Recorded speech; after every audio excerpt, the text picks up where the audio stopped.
Hey, what's up everybody? It's Bill. Welcome to another Turo Life video. The car I was just showing you a couple seconds ago actually, is my Fiat Spider 124, and I'm out driving her again. It's been about a month since I've been able to have her on the road because she was damaged in a Turo incident. This one kind of hurt because that's my baby. I love that car. I put it on the Turo platform as soon as the snow melted and the roads cleared here in Michigan. I went ahead and listed her, and I listed her pretty high. She was up over $100 a day if you wanted to rent her, and I didn't expect many people to really do that because $100 a day is quite a bit for a car rental. But she started booking like crazy, and people were booking her for just special little getaways, special trips. Well, one lady rented her. It was her anniversary weekend with her husband, and she had actually booked the car quite a bit in advance. She wanted to treat her husband to a nice night out in a convertible. So they were in downtown Detroit at a convention center, civic center, something, and somebody in a giant SUV backed into her and just destroyed the front headlight, the whole front bumper, the front left quarter panel. Ended up being right around $4,000 worth of damage, and but hey, Turo covered it all, 100%, nothing out of pocket. It took a long time for the shop to get her repaired and back on the road, but I brought her home yesterday and out enjoying her today on this hot summer Saturday in Detroit Metro. This is kind of an impromptu Turo video. Usually I think about them a little bit before I decide to make one, but I was driving around and I thought, well, what the hell, let's just go ahead and make one off the cuff here and see if I can come up with some brilliant pieces of wisdom to help you with your Turo business. I spent my morning doing my bookkeeping on my Turo business. Today is June the 30th, last day of the month. I knew I only had one more trip ending today, so I went ahead and did my bookkeeping for the month. June was an amazing month. By far the best month that I have ever had on earnings, on profit, on the number of reservations. It was just an amazing month.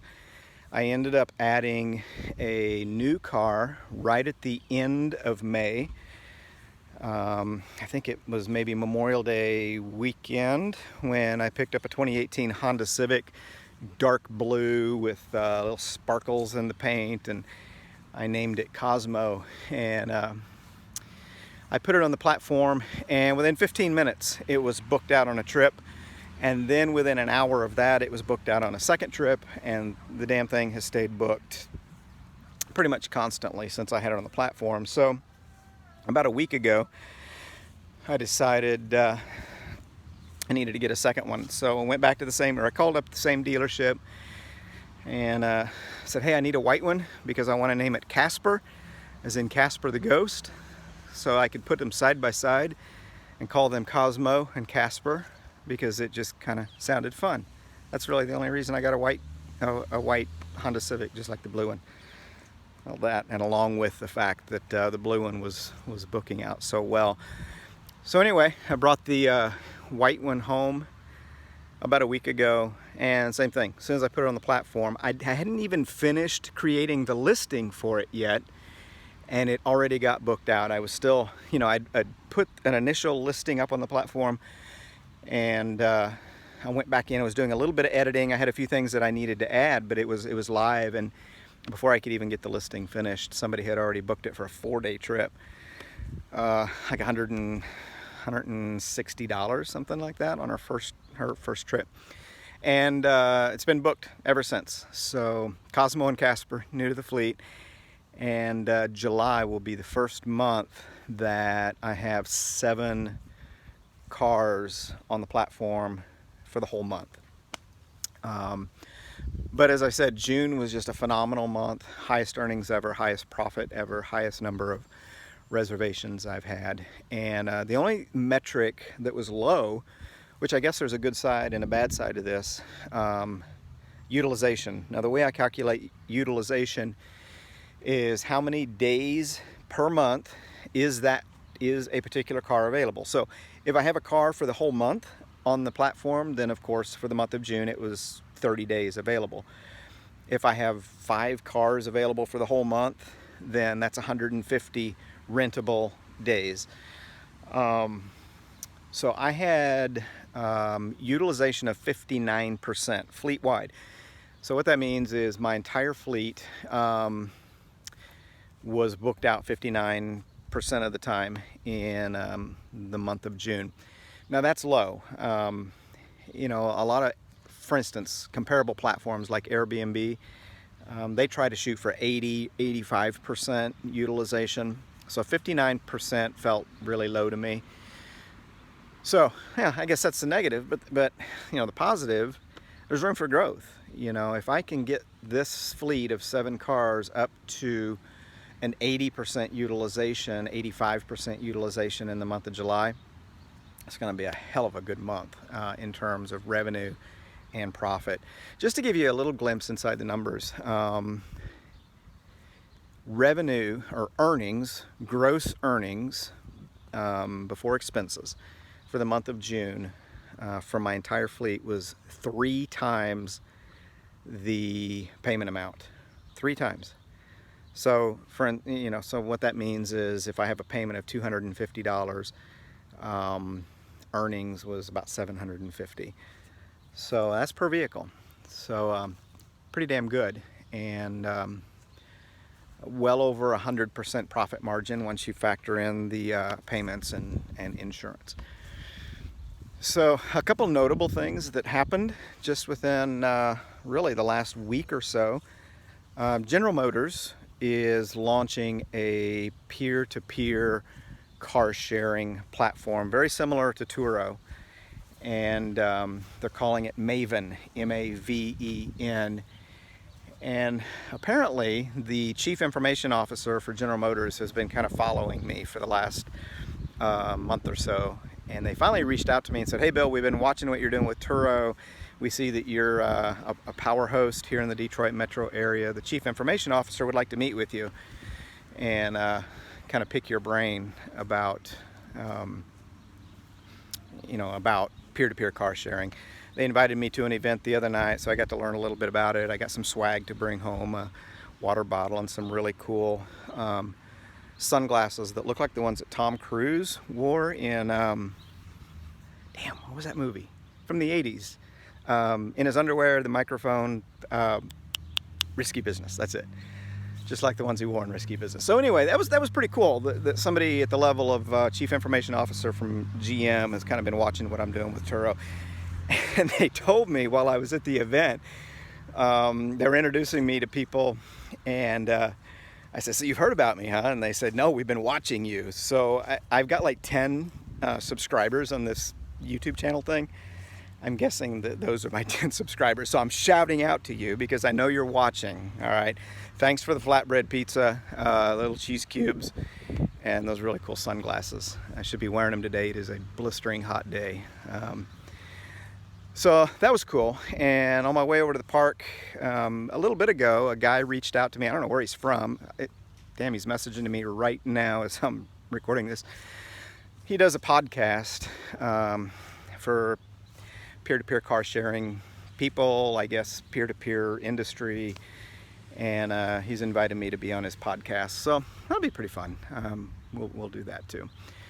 So, here's some of the things that I've learned in the 5 short months that I've been doing this. I'm just going to give you some bullet points here, and then I'm going to go get back in my car because it's hot and I'm sweating and I hate to sweat. A few of the things that I've learned in the last 5 months. First of all, you really need to decide who your market is. And if you're going to do this as a business and build a fleet and really start generating some serious income, first thing you need to do is give some thought to your market. And there are different kinds of people who use Turo for different kinds of reasons. On the lower priced end of things, there are the low income people who they can't get approved for car rental companies like Enterprise or Hertz, and they just can't rent a car from them. Maybe they can't afford the deposits, or they don't have a credit card because their credit's bad. So they often turn to Turo, and they're often looking for a really inexpensive used car. They tend to book higher mileage cars, older cars that are on the platform for a really low price, like $25, $30 a day. Then you got kind of the middle tier, and these are folks who they've got more money and they could probably rent from Enterprise, in the chains, but they see that through Turo there are fewer fees. They can typically find a car a little bit cheaper, and they like the luxury of being able to pick out the specific car that they want and pick it up at a time, place of, that's convenient for them. It could be 9 o'clock at night somewhere, and that's after the rental car agencies close. Then you have the more upper tier people. You have your business travelers. In Detroit, we have a lot of business travelers who come in, all the big automakers here, lots of industry. They fly into town, they're looking for a really sharp car to drive around. My hair is so weird today. Why am I making a video with... Look at my hair. I got like horns or something. Okay, that's better. Sorry. They come into town. They're looking for a really nicer car, an SUV, or maybe a sports car or something like that. And then you've got your people who really want the luxury experience. They want to rent a Porsche. They want to rent a Maserati or a Tesla or something like that. And they're willing to pay $150, $200 a day. Well, here's where I've landed on this. I don't want to cater toward the lower end of the market, just because there's a lot of... I don't want to have older, high mileage cars in my fleet because of repairs and things like that. There's just some things that go along with that lower tier that I just don't want the stress to have to deal with. I'm not going to be going out and buying Porsches and Maseratis and Teslas. That's not my market either. I'm kind of somewhere in the middle, and what I found is most of my clients are people who, just everyday working people like you and me, who their car is in the shop for a few days. Or maybe they've got a decent vehicle, but they're wanting to take a trip across the state, and they want a little nicer vehicle for family to travel in for a little more comfort. So that's kind of where I'm finding my market to be. My guests typically pay right around the $50 mark for my cars. I have one vehicle that brings in 60, a little over 60.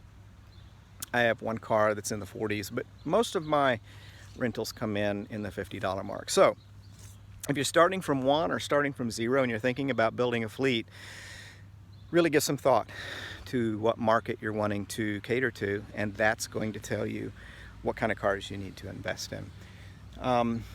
The second thing that I'll talk about briefly here, and this is really a topic that deserves a full video just by itself, is your financial model. How are you going to obtain your cars? I have chosen to go the route of leasing my vehicles. Here's a couple reasons why. One, I wanted to be able to scale up quickly. And if you know anything about car leases, your payment is typically lower than if you financed it. You can enjoy a brand new vehicle for 24 to 36 months, and your total financial commitment can be anywhere from $6,000 to $8,000. That's it, to have at your disposal a $20,000 to $30,000 dollar vehicle. Vehicles are always under warranty. You never have to worry about mechanical breakdowns. You're always going to have the newest and latest technology, entertainment, safety features, all of those things, and all of your guests are going to be able to enjoy a nice, new, clean car with that new car smell and all the bells and whistles at a very low financial commitment to you. That's the model that I've chosen to go with, because it allowed me to scale up quickly from 1 car to really 7 cars in a matter of 5 months. Because the payments are so low, you can typically walk in and drive away without putting any money down on the car. So another model is to just pay cash for older cars, and you know, if you've got $5,000 or $10,000 just laying around that you can go drop at a car dealer and drive off with a 4 or 5 year old vehicle with some miles on it. A lot of Turo hosts use that model. That's great, works fine for them.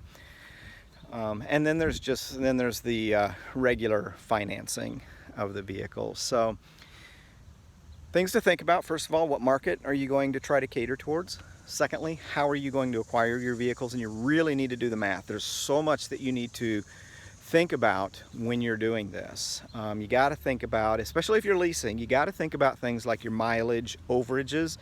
You got to think about wear and tear on the vehicle. You have to think about gap coverage in case one of your vehicles is totaled in an accident and the insurance company wants to pay you less than the cash value of the vehicle.